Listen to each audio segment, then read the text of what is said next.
ಎಲ್ಲ ಪೂಜ್ಯರಿಗೆ ಪ್ರಣಾಮಗಳನ್ನು ಸಲ್ಲಿಸಿ, ಮಹಾಜನಗಳೇ, ಮಾತೆಯರೇ, ನಿಮಗೆಲ್ಲ ಶರಣು ಶರಣಾರ್ಥಿಗಳು.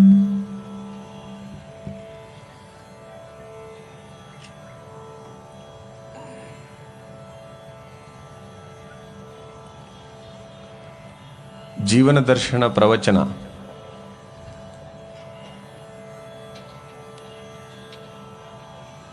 ನೀವು ಹೆಚ್ಚಾಗಿ ಕೇಳಿರುವಂತಹ ಶಬ್ದ ಪ್ರವಚನ.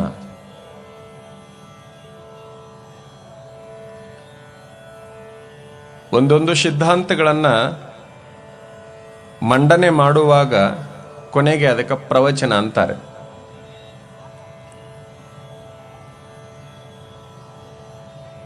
ಯಾವುದೇ ಧರ್ಮದವರು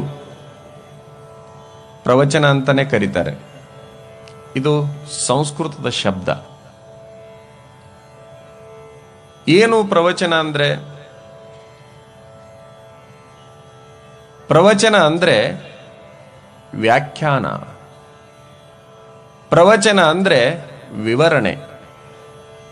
ಪ್ರವಚನ ಅಂದ್ರೆ ಉತ್ತಮ ನುಡಿಗಳು, ಮಾತುಗಳು. ಪ್ರಕೃಷ್ಟಂ ವಚನಂ ಪ್ರವಚನಂ ಅಂತ.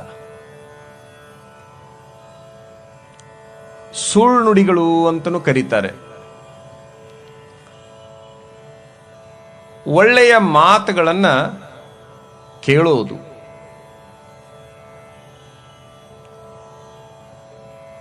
ಅದು ನಮ್ಮ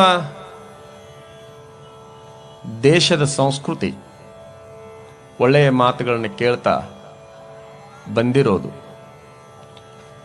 ಈ ಪ್ರವಚನ ಸತ್ಯಯುಗದಲ್ಲಿಯೂ ನಡೀತಿತ್ತು,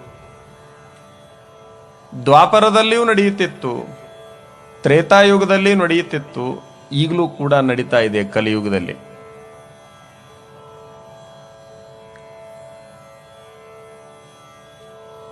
ಪ್ರವಚನವನ್ನ ಎಲ್ಲರೂ ಕೇಳಬೇಕು. ಎಲ್ಲರೂ ಕೇಳುವಂತಹ ವಿಚಾರಗಳನ್ನ ಪ್ರವಚನಕಾರರು ಹೇಳಬೇಕು. ಪ್ರವಚನವನ್ನ ಎಲ್ಲರೂ ಕೇಳಬೇಕು. ಎಲ್ಲರೂ ಕೇಳುವಂತಹ ವಿಚಾರಗಳನ್ನ ಪ್ರವಚನ ಮಾಡತಕ್ಕಂಥವ್ರು ಹೇಳಬೇಕು. ಒಂದು ಯಾವುದಾದ್ರೂ ಮತಕ್ಕೆ ಮೀಸಲಾಗಿರುವಂತಹದ್ದನ್ನ ಹೇಳಬಾರದು. ಅದನ್ನ ಎಲ್ಲರೂ ಸ್ವೀಕರಿಸಿರಬೇಕು. ಎಲ್ಲರೂ ಸ್ವೀಕರಿಸುವಂತಹ ವಿಚಾರವೇ ಪ್ರವಚನ. ಅದನ್ನ ಒಂದು ವರ್ಗದವರು ಸ್ವೀಕಾರ ಮಾಡ್ತಾರೆ, ಉಳಿದ ವರ್ಗದವರು ಬಿಡ್ತಾರೆ ಅಂತಂದ್ರೆ ಅದಕ್ಕೆ ಬಹುಶಃ ಪ್ರವಚನ ಅನ್ಲಿಕ್ಕೆ ಆಗೋದಿಲ್ಲ. ಪ್ರವಚನವನ್ನ ಎಲ್ಲರೂ ಕೇಳಬೇಕು. ಯಾರು ಹೇಳಬೇಕು? ಯಾರಾದರೂ ಹೇಳ್ಬೋದು. ಅದನ್ನ ಸ್ವಾಮಿಗಳಾದವರೇ ಹೇಳಬೇಕು, ಸನ್ಯಾಸಿಗಳಾದವರೇ ಹೇಳಬೇಕು ಅಂತೇನಿಲ್ಲ. ಯಾರಿಗೆ ಪ್ರವಚನ ಮಾಡಲಿಕ್ಕೆ ಬರ್ತದೆ ಅವರೆಲ್ಲರೂ ಅದನ್ನು ಹೇಳ್ಬಹುದು. ಅದನ್ನ ನಾವೇ ಹೇಳ್ಬೇಕಂತೇನಿಲ್ಲ, ನೀವು ಹೇಳ್ಬೋದು. ಒಂದು ತಿಂಗಳಾದ್ಮೇಲೆ ನೀವು ಹೇಳ್ತೀನಿ ಅಂದ್ರೆ ನಿಮಗೆ ಅವಕಾಶ ಕೊಡ್ತೀವಿ ನಾವು. ಆದ್ರೆ ನೆನಪಿನಾಗಿರ್ಲಿ, ಎಲ್ಲರೂ ಕೇಳುವಂಗೆ ಹೇಳ್ಬೇಕು. ಎಲ್ಲರೂ ಕೇಳುವಂಗೆ ಹೇಳ್ಬೇಕಲ್ಲ. ತಮಗೊಂದು ಬಹಳ ವಿಶೇಷವಾದ ಮಾತನ್ನು ಹೇಳ್ತೇನೆ. ಒಳ್ಳೆಯ ಮಾತುಗಳನ್ನ ಯಾರಾದರೂ ಹೇಳಲಿ, ಯಾವ ಮತದವರಾದರೂ ಹೇಳಲಿ, ಯಾವ ವಯೋಮಾನದವರಾದರೂ ಹೇಳಲಿ, ಅದನ್ನು ಸ್ವೀಕಾರ ಮಾಡುವಂತಹ ಪ್ರಯತ್ನವನ್ನು ಮಾಡಬೇಕು. ನಾನು ತಮಗೆ ಮೂರನ್ನ ಹೇಳಿದೆ. ಯಾರಾದರೂ ಹೇಳಲಿ, ಯಾವುದೇ ವಯೋಮಾನದವರಾದರೂ ಹೇಳಲಿ, ಯಾವುದೇ ಮತದವರಾದರೂ ಹೇಳಲಿ, ಒಳ್ಳೆಯ ಮಾತುಗಳನ್ನು ಹೇಳ್ತಾರಂದ್ರೆ ಅದನ್ನು ಕೇಳಬೇಕು. ಆ ಮಾತಿನಿಂದ ನಾವು ಬದಲಾವಣೆ ಆಗಬೇಕು. ಆ ಪ್ರವಚನದಿಂದ ನಾವು ಒಂದಿಷ್ಟು ಬದಲಾವಣೆ ಆಗಬೇಕು. ಬೆಂಕಿ ಹತ್ತಿ ಉರಿಯುವಂತಹ ಸಂದರ್ಭದಲ್ಲಿ ಆರಿಸಲಿಕ್ಕೆ ನೀರು ಬೇಕಾಗ್ತದೆ. ನೀರನ್ನು ಹಾಕಿದ್ರೆ ಅದು ತಣ್ಣಗಾಗಿ ಹೋಗ್ತದೆ. ಬೆಂಕಿಯನ್ನ ನಂದಿಸಲಿಕ್ಕೆ, ಆರಿಸಲಿಕ್ಕೆ ತಣ್ಣಗ ಮಾಡಲಿಕ್ಕೆ ಹೇಗೆ ನೀರಿನ ಅವಶ್ಯಕತೆ ಇದೆಯೋ ಹಾಗೆ ಮನುಷ್ಯನ ಮನಸ್ಸಿನಲ್ಲಿ ಸದಾಕಾಲ ಬೆಂಕಿಯೋಪಾದಿಯಲ್ಲಿ ಆತನನ್ನು ಸುಡತಕ್ಕಂತಹ ನೋವುಗಳನ್ನು ಶಮನ ಮಾಡಲಿಕ್ಕೆ ಪ್ರವಚನ ಮಾತ್ರ ಒಂದು ದೊಡ್ಡ ಸಾಧನ ಅನ್ನುವಂತಹದ್ದನ್ನು ನಾವೆಲ್ಲ ಗಮನಿಸಬೇಕು. ಹೊರಗಿನ ಬೆಂಕಿಯನ್ನ ಆರಿಸಲಿಕ್ಕೆ ನೀರಿನ ಅವಶ್ಯಕತೆ ಇದೆ. ಒಳಗಿನ ನೋವುಗಳನ್ನು ಹತ್ತಿ ಹುರಿಯುವ ನೋವುಗಳನ್ನು ಕಡಿಮೆ ಮಾಡಲಿಕ್ಕೆ ಈ ಪ್ರವಚನ ಒಂದು ಮಾಧ್ಯಮ. ಸ್ವೀಕಾರ ಮಾಡಬೇಕು. ನನ್ನ ನೋವುಗಳನ್ನು ನಿವಾರಣೆ ಮಾಡುವಂತಹ ಮಾತುಗಳನ್ನು ಸ್ವೀಕಾರ ಮಾಡಬೇಕು. ನೋಡಿ, ಬಹಳಷ್ಟು ಜನ ಬಿಳಿ ಬಟ್ಟೆಗಳನ್ನು ಹಾಕಿಕೊಂಡು ಬಂದಿದ್ದೀರಿ. ಇಲ್ಲಿ ನಿಮ್ಮ ಬಿಳಿ ಬಟ್ಟೆಗೆ ಯಾವುದಾದ್ರೂ ಒಂದು ಬಣ್ಣವನ್ನು ಹಾಕಿದ್ರೆ ಅದು ಹೀರಿಕೊಳ್ಳುತ್ತೆ, ರೂಪಾಂತರ ಆಗುತ್ತೆ.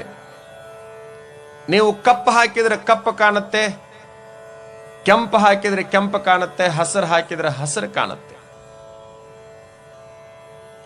ಕಾಣುತ್ತೆ. ಹೀರಿಕೊಳ್ಳುವಂತಹ ಪ್ರಯತ್ನವನ್ನು ಮಾಡಬೇಕು. ಶ್ರೋತೃ ಬಿಳಿ ಬಟ್ಟೆ ಆಗಬೇಕು. ಆತ ಬದಲಾವಣೆ ಆಗಬೇಕು.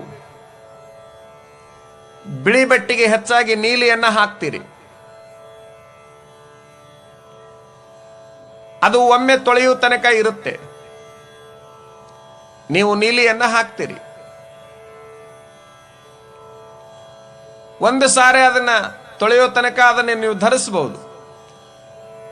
ನಾವೇನು ಹಾಕಿಕೊಂಡಿದೀವಲ್ಲ ಈ ಕೆಂಪು ಬಟ್ಟೆ, ಕಾವಿ ಬಟ್ಟೆಯನ್ನ, ಈ ಕಾವಿ ಬಟ್ಟೆನೂ ಕೂಡ ಪೂರ್ವದಲ್ಲಿ ಬಿಳಿದಾಗಿತ್ತು.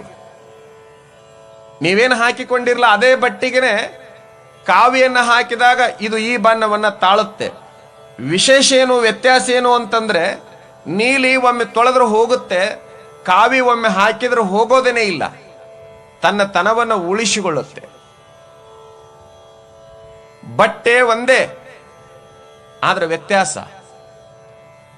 ಹೇಳುವ ವಿಚಾರಗಳನ್ನ ಕಾವಿ ಹೇಗೆ ಬಟ್ಟೆಗೆ ಅಂಟಿಕೊಳ್ಳುತ್ತೆ, ಆ ಬಟ್ಟೆ ಹೇಗೆ ಕಾವಿಯನ್ನ ಗಟ್ಟಿಯಾಗಿ ಹಿಡ್ಕೊಳ್ಳುತ್ತೆ, ಹಾಗೆ ಮನುಷ್ಯ ಒಳ್ಳೆಯ ಮಾತುಗಳನ್ನು ಸದಾಕಾಲ ಗಟ್ಟಿಯಾಗಿ ಹಿಡ್ಕೊಳ್ಳುವಂತಹ ಪ್ರಯತ್ನವನ್ನು ಮಾಡಬೇಕು.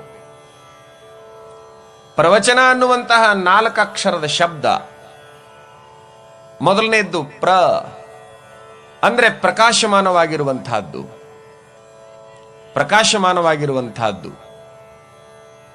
ವಚಿಸುವಂತಹದ್ದು, ಚಲಿಸುವಂತಹ, ನಯನಿಸುವಂತಹದ್ದು ಪ್ರವಚನ. 4 ಅಕ್ಷರಗಳದವಲ್ಲ ಇದರೊಳಗೆ. ನಾವು ಮಾತಾಡುವಾಗ, ನಾವು ನಡೆಯುವಾಗ, ನಾವು ನೋಡುವಾಗ ನಮಗೊಂದು ಪ್ರಕಾಶ ಬೇಕಾಗತ್ತಲ್ಲ, ಪ್ರಕಾಶ. ಆ ಪ್ರಕಾಶವೇ ಪ್ರವಚನ. ಇದನ್ನು ಕೇಳುವಾಗ ಹೇಗಿರಬೇಕು ಅಂತ ಹೇಳಿ ಮೋಳಿಗೆ ಮಹಾದೇವಿ ಅಂತ ಶಿವಶರಣೆಯಾಗಿ ಹೋಗಿದ್ದಾಳೆ. ಬಹಳ ಕಿಮ್ಮತ್ತಿನ ಒಂದು 2 ಸಾಲು ಬರೀತಾಳೆ. ತನು ಕರಗಿ ಭಾವ ಬೆಸೆದು ನಿಮ್ಮ ಶರಣರಲ್ಲಿ ಅನುಭಾವವ ಕೇಳಿದರೆ ಅದೇ ಮುಕ್ತಿ ನೋಡ. ತನು ಕರಗಬೇಕಂದ್ರೇನು, ಅದು ಇಲ್ಲಿರಬೇಕು, ಅದಕ್ಕೆ ಭಾವ ಬೆಸುಗೆ ಆಗಬೇಕು. ತನು ಕರಗಿ ಭಾವ ಬೆಸೆದು ಕುಳಿತುಕೊಳ್ಬೇಕು. ಹೇಳುವ ಮಾತುಗಳನ್ನು ಕೇಳ್ತಾ ಹೋದ್ರೆ ಮುಕ್ತಿ ಆಗ್ತದೆ ಎನ್ನುವಂತಹ ಮಾತನ್ನ ಹೇಳ್ತಾಳೆ. ಮುಕ್ತಿ ಆಗ್ತದೆ. ಮುಕ್ತಿ ಶಬ್ದದ ಅರ್ಥ ಏನು? ಮುಕ್ತಿ ಅಂದ್ರೆ ಬಿಡುಗಡೆ. ಯಾವುದರಿಂದ ಬಿಡುಗಡೆ? ನೋವಿನಿಂದ ಬಿಡುಗಡೆ. ನೀವು ವರದಿಗಾರರು ವರದಿಯನ್ನು ಮಾಡುವಾಗ ಕೆಲವು ಜನ ಕೈದಿಗಳನ್ನ ಜೈಲಿನಿಂದ ಬಿಡುಗಡೆ ಮಾಡಬೇಕಾದ್ರೆ ಕೈದಿಗಳಿಗೆ ಮುಕ್ತಿ ಆಯಿತು. ಏನದರ ಅರ್ಥ? ಮುಕ್ತಿ ಶಬ್ದದ ಅರ್ಥ ಬಿಡುಗಡೆ ಅಂತ ಅದರ ಅರ್ಥ. ಒಂದು ಚಕ್ಕಡಿಯನ್ನ ನೀವು ಸುರಕ್ಷಿತ ಸ್ಥಳಕ್ಕೆ ಒಯ್ದು ಮುಟ್ಟಿಸ್ಬೇಕಾಗಿದ್ರೆ ಅದಕ್ಕೆ 2 ಕೀಲುಗಳು ಎಷ್ಟು ಅವಶ್ಯ ಅಲ್ಲ, ಅಷ್ಟೇ ಅವಶ್ಯ ಈ ಒಂದು ಚಕ್ಕಡಿಯನ್ನ ಒಂದು ದಂಡೆಗೆ ಮುಟ್ಟಿಸ್ಬೇಕಾದ್ರೆ ಇದಕ್ಕೆ ಪ್ರವಚನ ಅನ್ನುವಂತಹ ಕೀಲದ ಅವಶ್ಯಕತೆ ಬಹಳಷ್ಟು. ದಂಡೆ ಮುಟ್ಟಬೇಕಲ್ಲ ಅದು. ನೀವು ಯಾವುದಾದ್ರೂ ಗಾಡಿ ಕೆಟ್ಟರೆ ಅದನ್ನು ರಿಪೇರಿ ಮಾಡಿಸ್ಲಿಕ್ಕೆ ಗ್ಯಾರೇಜಿಗೆ ತಗೊಂಡು ಹೋಗ್ತೀರಿ, ಹೌದಾ? ಅಲ್ಲಿ ಮೇಸ್ತ್ರಿ ಇರ್ತಾನ, ಅದರ ದೋಷವನ್ನ ನಿವಾರಣೆ ಮಾಡಿ ಸರಿಪಡಿಸಿ ನಿಮ್ಮ ಕೈಯಾಗ ಕೊಡ್ತಾನೆ. ಆ ಗಾಡಿಯನ್ನು ನಡೆಸಿಕೊಳ್ಳಿಕ್ಕೆ ನಿಮ್ಗೆ ಅನುಕೂಲ ಆಗ್ತದೆ. ಅದು ನಿಮ್ಮನ್ನು ಕರ್ಕೊಂಡು ಹೋಗ್ತದೆ. ಎಲ್ಲಿಗೆ ಬೇಕಲ್ಲಿ ಕರ್ಕೊಂಡು ಹೋಗ್ತದೆ ರಿಪೇರಿ ಆದಾಗ. ಗಾಡಿಗೆ ಒಂದು ಗ್ಯಾರೇಜ್ ಇದ್ದಂಗ ಈ ಬಾಡಿಗಳಿಗೂ ಕೂಡ ಇದು ಒಂದು ರೀತಿಯಿಂದ ತಿಂಗಳದ ಗ್ಯಾರೇಜ್. ನೆಹರು ಮೈದಾನ, ಅದಕ್ಕೆ ಮೇಸ್ತ್ರಿ ನಾನೇ. ಇಲ್ಲಿ ಒಟ್ಟ ಬಿಲ್ ಕೊಡಬೇಕಾದ ಹರಕತ್ತಿಲ್ಲ.